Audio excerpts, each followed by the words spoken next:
Hello, hello, okay. Check, one. Hopefully nothing happens. Ready, guys? Last night's shooting was a harrowing reminder that every single day our officers risk their lives to protect and serve people who live in this city.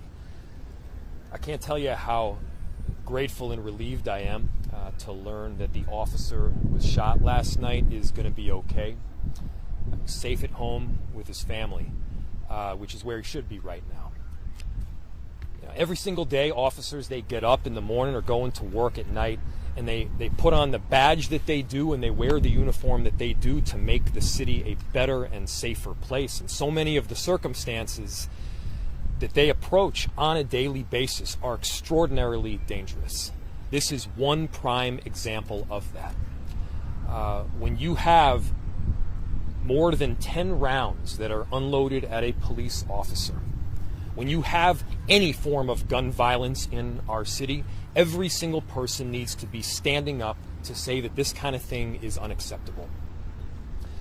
Obviously, the officer that was shot is going to take some time to recover. And here's the thing, it's not just this officer that is impacted. It's a whole community. It's this officer's family. And you better be damn sure that when he comes back to work, he's going to have a wife. He's going to have a partner and a family that is very concerned about him. Probably won't sleep that night. These are human beings that are stepping up to run towards danger when so many of the rest of us would run in the opposite direction. I want to say a big thank you to our entire police department for the work that they do to keep people safe. I want to thank this particular officer and the others that were involved for their courage and their heroism in making sure that perpetrators of these violent crimes are held accountable. And I want to thank police officers that do the right kind of compassionate, justice-founded work to make sure that people in our city and in every community are safe. It's tough. I appreciate Chief O'Hara for the job that he's doing in leading this department. Last night, I thought, was a prime example of you saw officers that were standing up for someone who was in a very critical incident. And I'm hopeful that not just police officers, but elected officials and others can recognize the heroic work that these people do every single day. It's needed in our communities. We're appreciative of them. And let me be the first to say thank you. Turn it over to Chief O'Hara last night, who was on scene almost immediately after the shooting happened. And by the way, it wasn't just the shooting of an officer on the north side. There was a number of people that were also shot on the south side. This kind of gun violence holds no place in our community.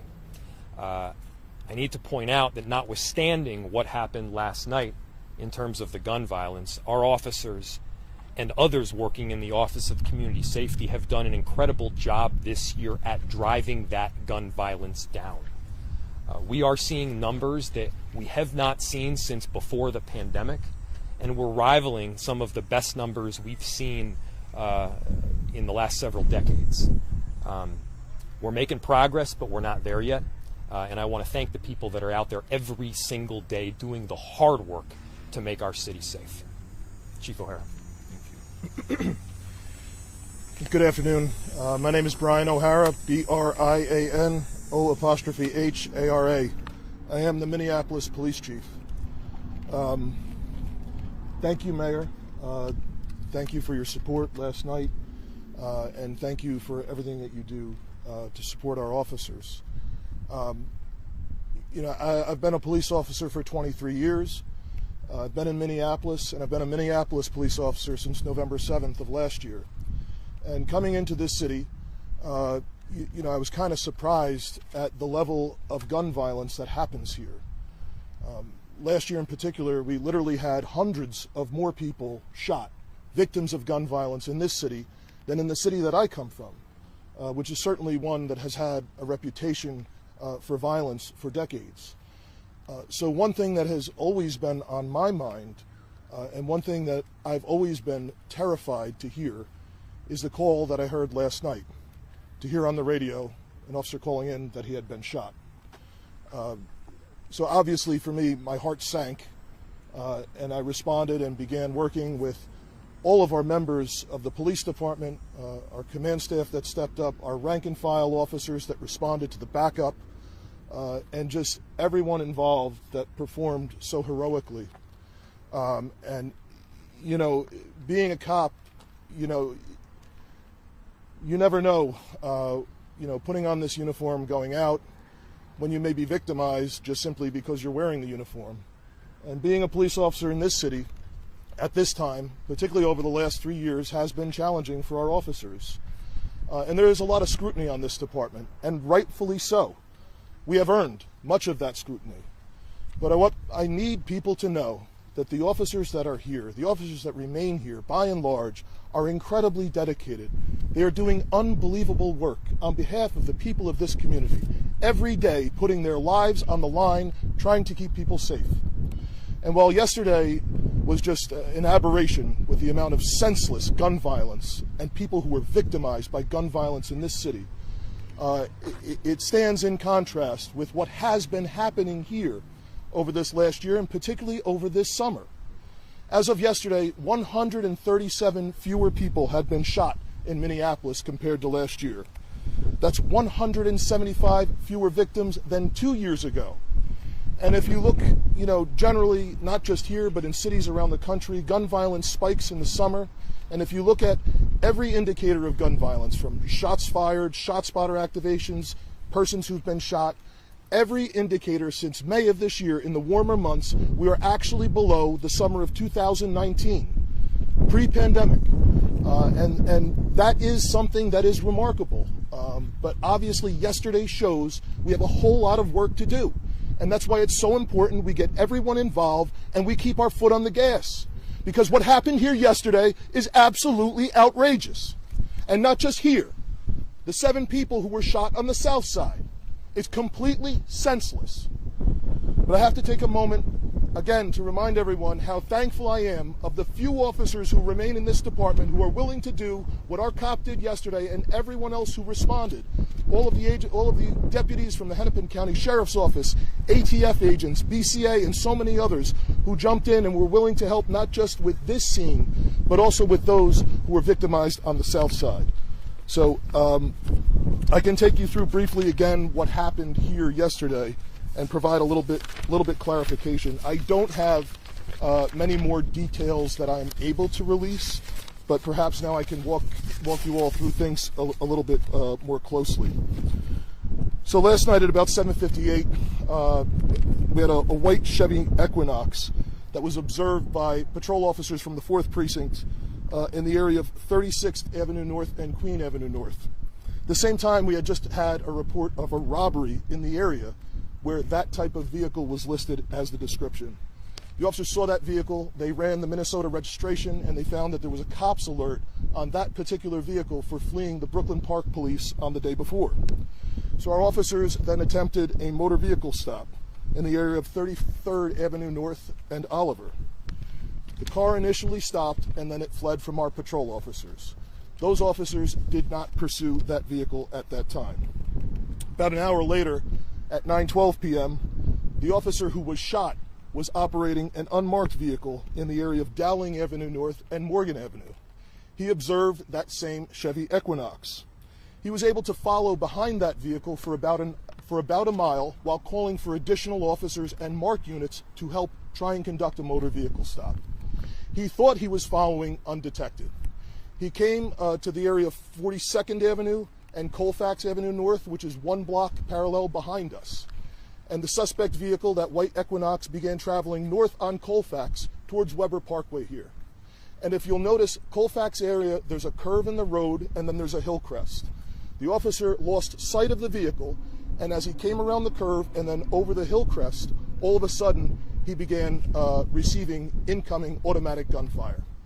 The officer came down, after being shot, came down to this corner, made a left turn going west on Weber Parkway, where he stopped where he stopped at the next traffic light, where backup officers then took him out of his car and to the hospital.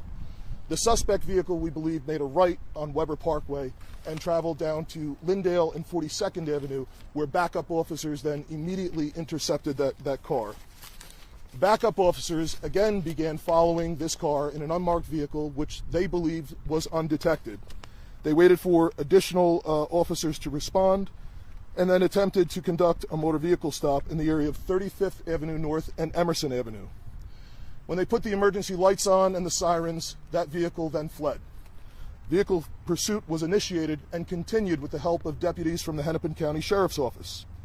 It was pursued to the area of 21st Avenue North and Upton Avenue North, where the suspect vehicle lost control during this high-speed pursuit and crashed into a parked vehicle.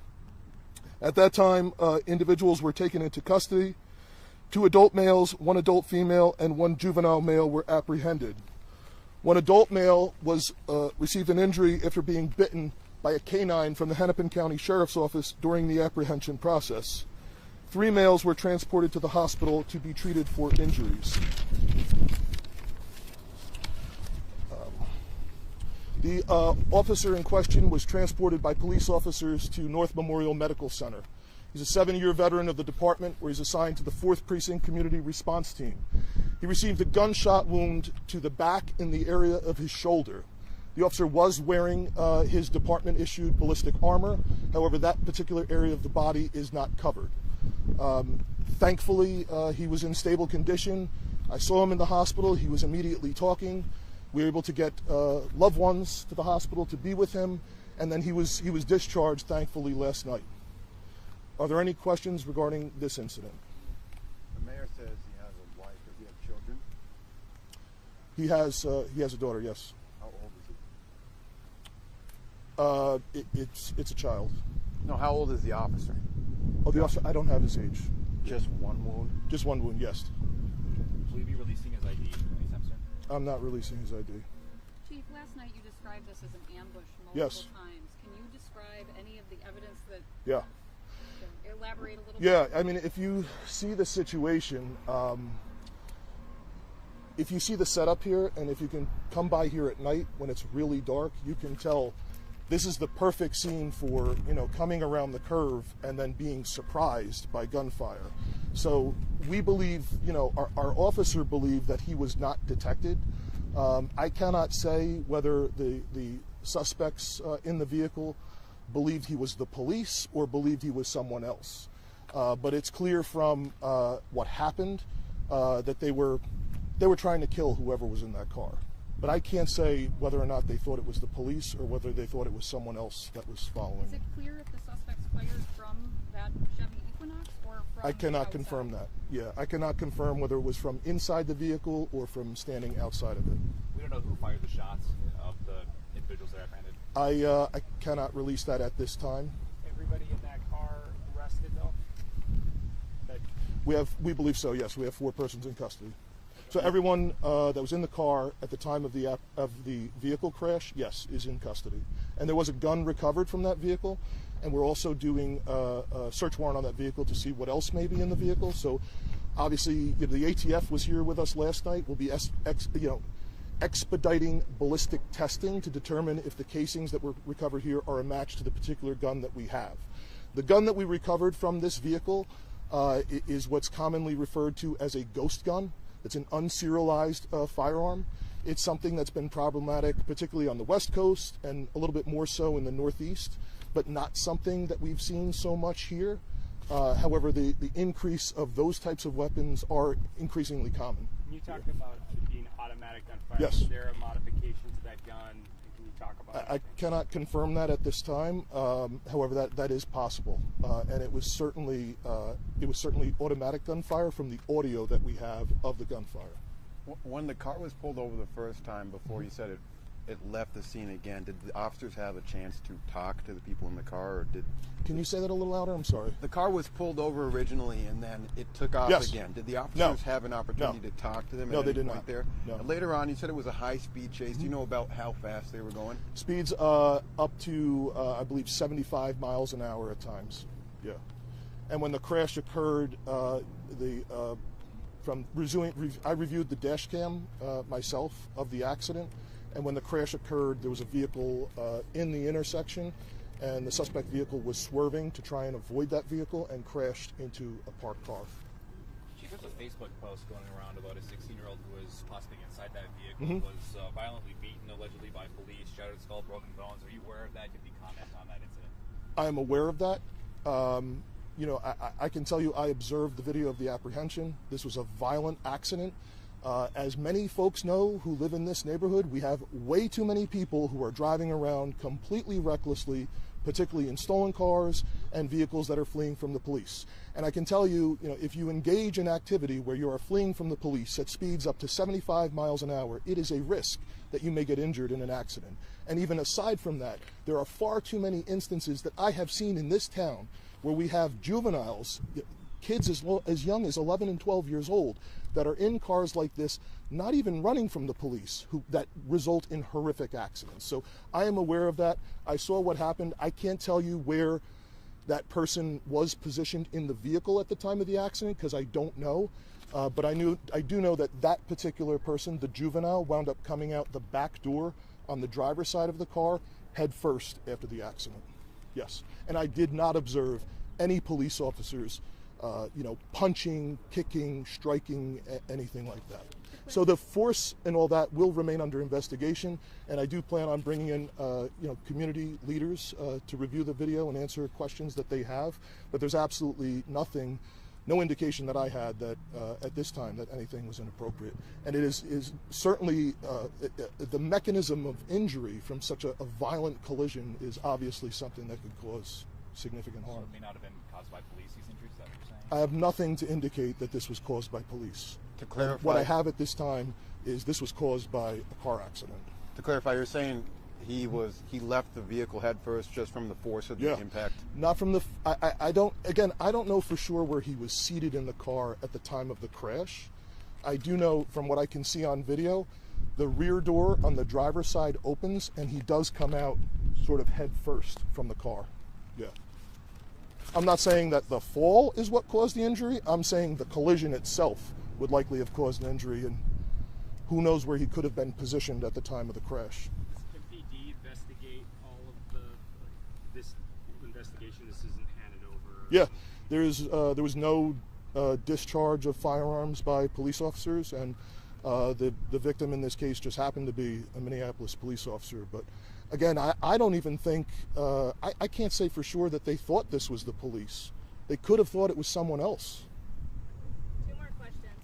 Chief, why was your officer in an unmarked vehicle? Are they assigned to a special detail? There was a special detail yesterday that involved multiple agencies. They were a part of that.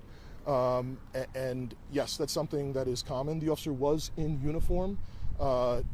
But it's, I think, what you might refer to as a soft uniform. It's those blue T-shirts that have the Minneapolis police patches on both sides, and then the standard Minneapolis police ballistic vest that goes over it, that has the badge and the nameplates. But I don't think someone could have even seen the uniform from inside the car. The windows are tinted. He was sitting low in the car, trying not to be seen. What kind of detail was that? A focused enforcement detail that was happening yesterday that involves a number of partners, particularly the Hennepin Sheriff, the BCA. Our federal partners were involved. The Hennepin County Attorney's Office was involved. Any more information if these 4 people were involved related to that robbery that was in the area? I don't have that information with me at this time. And I don't have anything further regarding Brooklyn Park either, but that all obviously remains under investigation. And obviously anything else. We have other reports that we are investigating to see if this vehicle and those persons are connected to that. There's definitely more leads that we're working beyond those specific cases. Can we ask about the shooting at the 2200 block of 16th? Any new information with that? And just kind of a follow-up to that, apparently some individuals are accusing police of being misgendered. Can you be familiar with that at all? That's the last question. Yeah, I'm not familiar with that. That's the first I'm hearing of that. Just let me check my notes here to make sure I don't misspeak. It was certainly chaotic. Between this scene, had multiple locations happening here, the apprehension process, the officer in the hospital. And then around 10:15 last night, we had a report of a shooting in the 2200 block of 16th Avenue South in the 3rd Precinct on the south side. Ultimately, we wound up having 7 persons shot. We had a couple that walked in to the hospital on their own. Most of them were graze wounds, the non-life-threatening folks, but one person was DOA on the scene, and one person who went to the hospital did require surgery, but the rest, I believe, were graze wounds. We have 10 casings that were recovered from that scene. We're also, the ATF also assisted us with that scene, and we'll be checking those casings. We do have leads on that, and that investigation has been ongoing since it happened last night. Those folks were in a backyard at the time the shooting happened. We believe the shooting was targeted, and we have 2 males that fled northbound through the alleyway after the shooting. So they continue the shooting. We believe it was targeted, yes. Can you expand on that? Because there are people concerned about the term targeting in this kind of case. Yeah. Do you know when you say targeting a group of people in general, or? We believe at least one of the persons was being targeted by a shooter. And I cannot confirm. We know 2 suspects ran from the scene. I can't confirm that there were 2 shooters, though. Can I get one more? Okay, last one. Yeah. Seriously. So is it still 14, at least 14 rounds that were fired, or has that number increased? From this scene, Yes. yes. Okay. 14 casings were recovered here. We're testing them to see if they match the ghost gun, the unserialized firearm that we recovered, and 10 casings from the south side scene. Yeah. Thanks, everyone. Yeah, we can do that. Yep. Okay, he's gonna walk with the mayor up there. If you guys want to get B-roll while he shows him, we do ask that you try not to get the houses in the shot because they're a little concerned about that. So. Just try and keep it on the. Again, they were following.